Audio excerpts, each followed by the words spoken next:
There are days when loneliness doesn't feel like a refuge, but a prison. Days when speaking hurts, when leaving home feels like a battle, and when silence becomes your only friend. We live in a world that celebrates the brave, the loud, the conquerors, but rarely looks at those who tremble, those who, with a shaky voice, try to belong somewhere without knowing how. Bocchi the Rock is about that. About the kind of shyness that hurts, the fear that paralyzes, and the deep longing to connect with others even when anxiety whispers that you don't belong anywhere. Sometimes, the quiet ones are the ones with the most to say. Their language isn't words, it's music, art, and the awkward gesture of someone who wants to get closer but doesn't know how. This isn't just a story about a girl who plays guitar. It's about anyone who's ever felt that the world was too loud for their voice, and about how despite that, they still dared to play their first note. Bocchi the Rock introduces us to Hitori Goto, a girl who lives within her own silence. Her life is marked by social anxiety, the fear of speaking, of being seen, of making mistakes. But beneath that timid surface lies an immense longing to belong, to be heard, to shine, even if only for a fleeting moment. The guitar becomes her refuge, an instrument that translates what she cannot say. Every chord is a confession, every melody a tear that needed no words. The world of Bocchi the Rock isn't full of great battles or heroic destinies. It's made of small gestures, a shared smile, a disastrous rehearsal, a forced conversation that turns genuine. And above all, it's filled with music. The series makes you feel what it means to open your heart, to play out of tune, to fail, and to try again. Watching it feels like witnessing someone slowly learning how to exist in front of others. You laugh with her, you get frustrated with her, and at some point, you see yourself in her. Because we've all been Bocchi at some point, we've all felt not enough, like the world was moving too fast, and yet we keep looking for our place in someone else's melody. Hitori Goto, Bocchi, is the embodiment of anxiety turned tenderness. She's the voice of those who feel too much, who think before they speak, who want to be seen but are afraid of being found. She isn't a coward, she's simply afraid of breaking the world with her clumsiness. Through music, Bocchi finds a way to exist.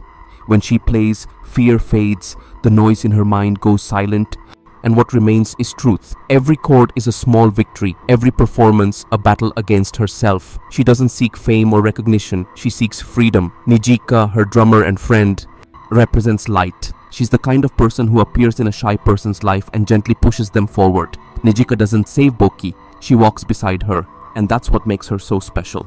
Ryo, the bassist, is balance. Distant, introspective, yet deeply sensitive. She teaches that solitude can also be an art, that one doesn't need to be loud to be profound. And Kita, the vocalist, embodies energy, life, and color. Her enthusiasm crashes against Bocchi's fear, but at the same time inspires her. She represents those people who live without overthinking, who leap before looking, and by doing so, teach others that they can too. Together, the four of them form more than a band. They form an emotional network, proof that human connection doesn't come from perfection, but from shared fear.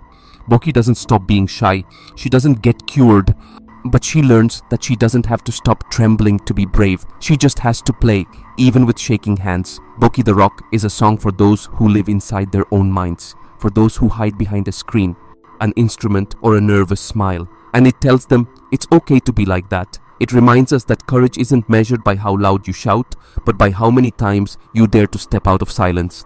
The show talks about the fear of rejection, but also about the beauty of being authentic. It teaches that vulnerability isn't weakness, it's a form of art. That shyness doesn't make you less capable, it just makes you search for a different language to express yourself. It also reminds us of something vital. Friendship doesn't fix you, it holds you. You don't need someone to repair you, only someone who waits while you learn to shine. In a world that demands speed, Bocchi the Rock defends slowness. It teaches us to celebrate small victories, the greeting you finally managed to say, the laugh that slipped out without fear, the moment you stopped hiding your eyes. Because growing isn't always a leap. Sometimes it's just a step, and even then, it's enough. In the end, Bocchi the Rock isn't about music, it's about the courage to play out of tune in public, to show yourself, to stumble, to exist without filters. Bocchi doesn't become a star. She doesn't conquer the world, but she conquers something far more difficult, herself. And in that small act lies a quiet revolution. Because every person who dares to be honest about their fragility teaches someone else they're not alone. The story leaves us with a silent but powerful truth. You don't need to be loud to leave a mark. Sometimes, all it takes is a sincere melody played with trembling hands. So if you've ever felt like there's no place for you in the world, remember this: you don't have to shout to be heard, you just have to play your note, no matter how small. And when you do, when fear and music intertwine, you'll understand that courage isn't the absence of fear, it's being afraid and playing anyway.